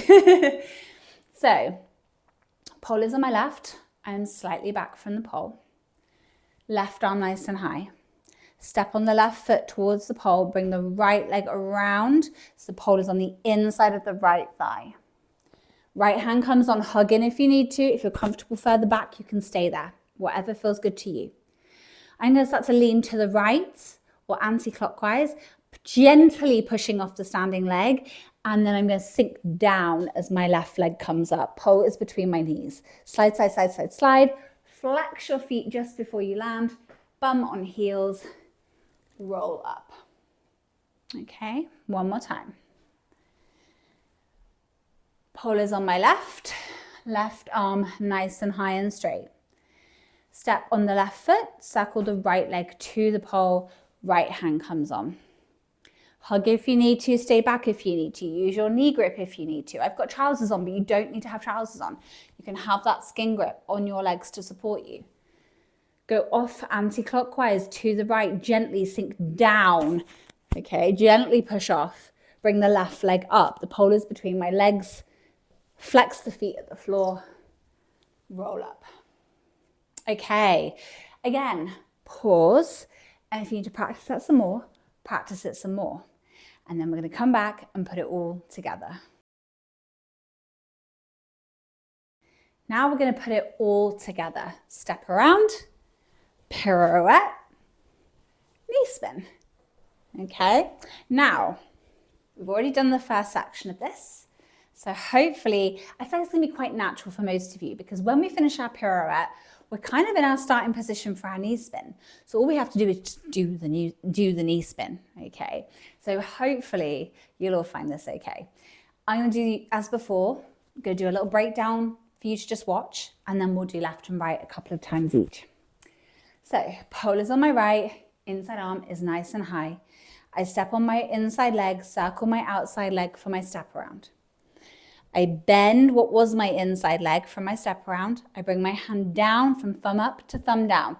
I turn underneath my top arm. I readjust my top hand. Now, if we've kept this leg up, we can step on it.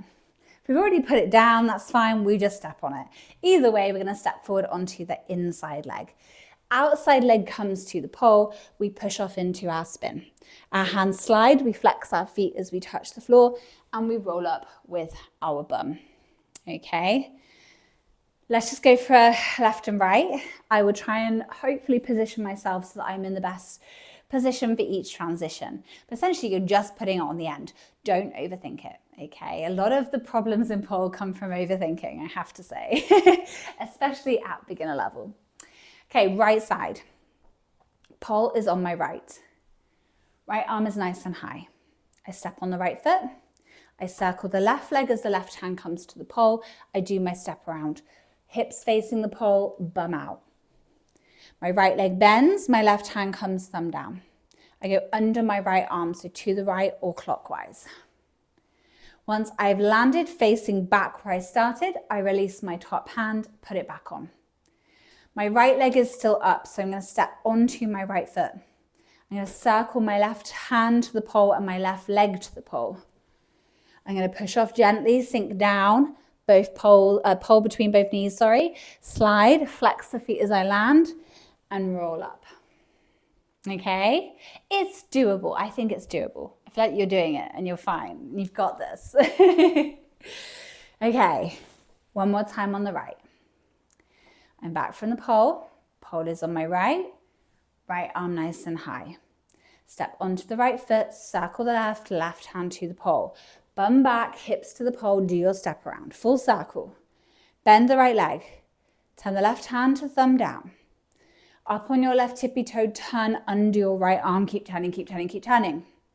Adjust your right hand to normal grip. Just take it off, back to thumb up. Step on your right foot. Bring your left leg to the pole.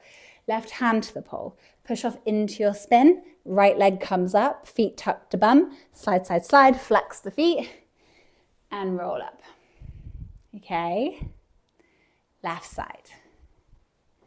So, pole is on the left. I am back from my pole. Left arm high. Step onto the left foot, circle the right foot around. Right hand comes onto the pole, bum back, hips facing the pole. Left leg bends. Right hand goes palm down. Remember, we've pulled in, so we're not leaning, we've pulled in. Right hand comes thumb down. Underneath the left arm, or anti-clockwise, keep turning, keep turning, keep turning. Change the left hand, thumb up. Step onto the left leg, take the right knee around onto the pole, right hand comes with it. Push off into the direction your leg is, so to the right, anti-clockwise. Flex the foot, rolling up. Okay, one more time, and then you can practice. So a lot of this when we're putting it together is not rushing to begin with. Don't panic about where you're going next. Just take each movement as it comes. When we try to go too fast, that's when it all tends to go tits up. So there is no rush. Okay, pole is on the left. Left arm is nice and high. We're going to step onto the left foot, circle the right leg as we bring the right hand to the pole. Hips to face the pole, step around. Left leg bends, right hand goes thumb down. Underneath the left arm, Keep turning, keep turning, keep turning. Remove the left arm, replace. We're going to step onto the left foot, circle the right knee to the pole, right arm to the pole, push off into our spin. Both legs on the pole, pole between the knees, land on the flex foot, roll up. Okay, so what I recommend you do, put a song on you love and enjoy and want to dance to. And just practice that for the entirety of the song. Obviously take breathers because there's a lot of spinning. So let me just say, at the early levels of beginner spin pole, there is a fair bit of sort of these step aroundy, turny, spinny things. Some people do find it a little bit intense and quite spinny. Just take lots of breaks, take it easy, your body will get used to it. And we'll be doing a lot more things as we move forward that are not quite as spinny as this kind of combination today. Okay, but yeah, put some music on, practice just to some music, having a little play. At the end of every training session, we need to do some kind of a cool down. There are lots of ways we can cool down. We could just slowly decrease what we're doing until we are not using a lot of energy or effort at all. We could use some foam rollers, actually is quite a good way of cooling down. And we can also stretch. I personally think that we should stretch. There's a lot of debate about this. In fact, I believe some of the instructor courses are debating about whether they need to teach a cool down stretch or not. I personally think that pole does include quite often elements of flexibility, and most people are not stretching on a day-to-day basis. So if you're going to cool down anyways, I think you should just do some stretches, but that's my personal opinion, okay? There's lots of benefits to stretching. Again, there is actually a section on the platform with some kind of theory behind why we stretch, how we should stretch. There's also a fuckload of stretching classes, okay? So if you want to actually improve your flexibility, splits, back bends, whatever, it's on the platform, okay? Pretty much anything you could ever need is on this platform, I promise you.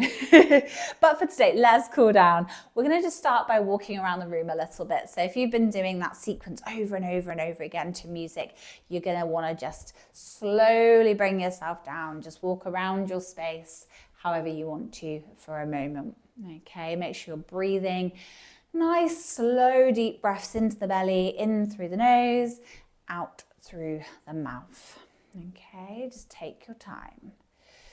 Okay, we're now gonna do some stretches. We're gonna put our hands on the pole about shoulder height. Feet are gonna be quite far back from the pole, and we're gonna pull our chest down to the ground. Don't force it. If you get your legs really straight and you really stick your bum out, you can probably feel a stretch down the back of your legs as well here. So we can stretch not only our shoulders, but our legs. Arms straight, look up at your hands. Push your belly button to the ground and your bum to the ceiling. Breathe. Stretching shouldn't be horrific at this stage, especially not a cool down stretch. Feel the stretch, but make sure it feels good, not horrible. Other hand on top.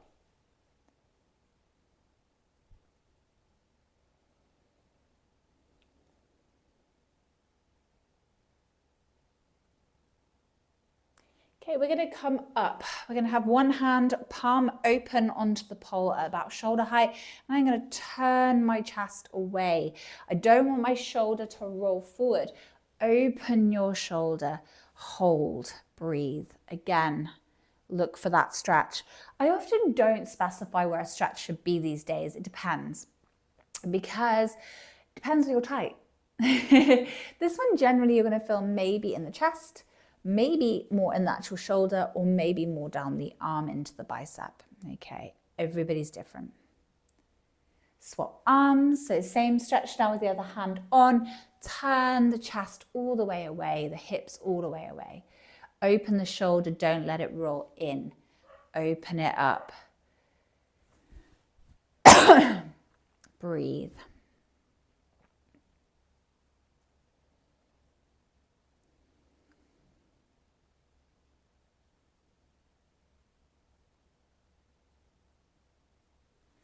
We're now going to take our feet in close to the bottom of the pole, and my arm furthest away is going to reach over my head. It can either cup like this or it can go thumb up like this. It's really personal preference. And I'm going to lean to the side. We can play around with this one. We can turn out, we can turn in, we can bend our inside leg up, play around till you feel the stretch in a good place. Now, where you're going to feel it again varies. Some people feel it more up in the lats, some people feel it more down in the lower side of the body. Okay, there's no right or wrong. Like I say, you can play around with your position, feel what feels good. Don't force it. It shouldn't be painful. It should just feel like a stretch. Okay, we go to the other side of the pole now. So we go feet to the other side, other arm comes overhead, lean to the side. If you find this is a bit pinchy in your back, try squeezing your bum or try changing your position until it doesn't feel icky.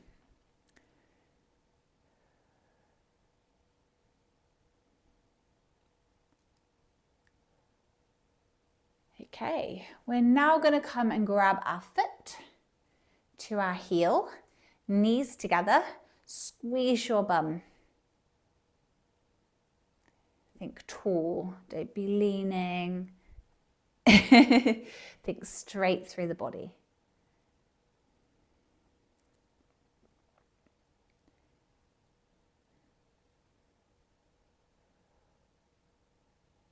And then we're going to do the other leg.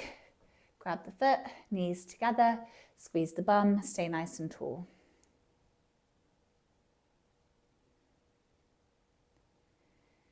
Make sure you're breathing, trying to bring yourself back down to earth.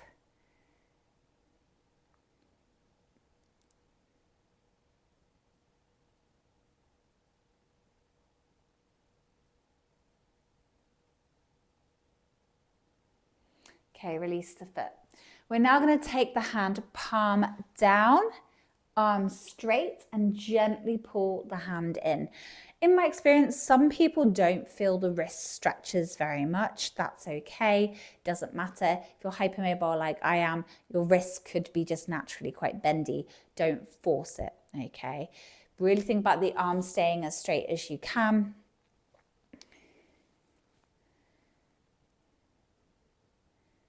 Now with the same hand, we're going to go palm up to the ceiling like you're holding something in your hand and then gently pull the fingers backwards.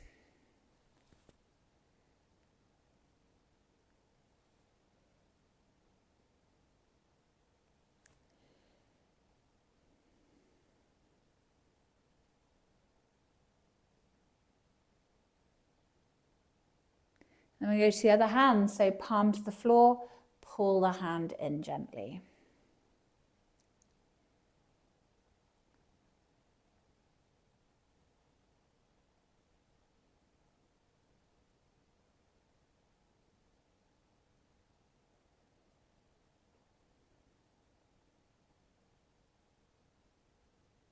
And then palm up. Same thing before, you're holding something in your hand, gently pull the fingers backwards.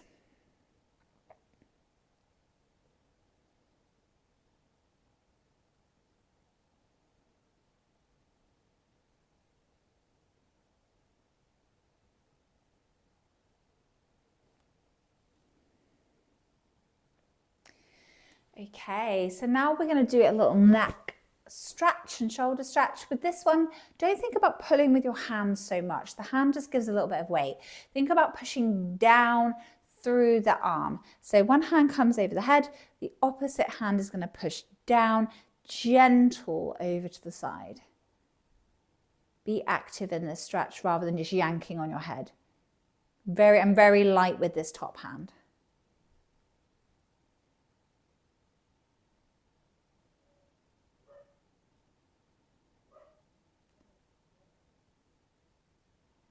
And then we're going to tilt our chin down to our armpit.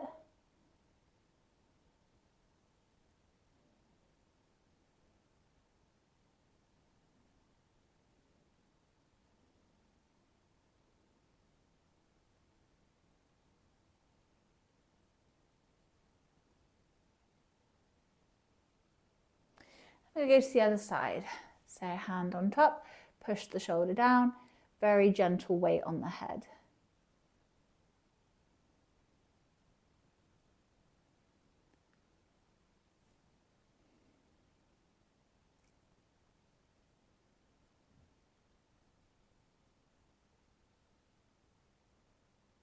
And then chin down towards the armpit.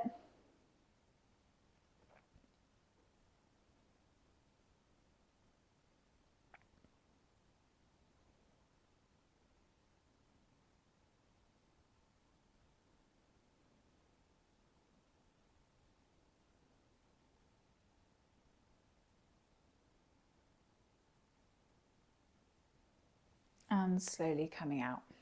Okay, so as stretching is done, let's just have a little debrief and then you can get on with your day. Now I know that was a long first class, and usually in studio you would do like an hour and 15 minutes maybe maximum, but you're training alone at home, so there's a lot of information I wanted to get across to you today. As the course goes on, it is more about our tricks, our sequences, our movements, with little reminders of tips and tricks as we go, okay?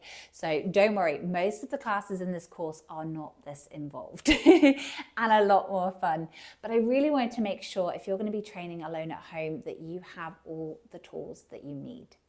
Now, what I always ask students to do, if you are a member of my Patreon, then you have the right to reach out to me and ask for help.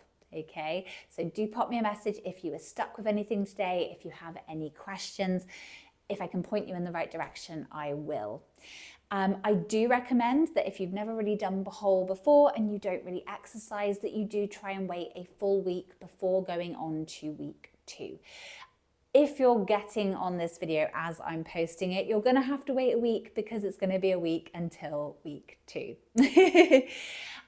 If you're not on the platform, why not? It's free for the first 7 days and it is a very affordable monthly price thereafter. And like I've said multiple times, there is so much content on there.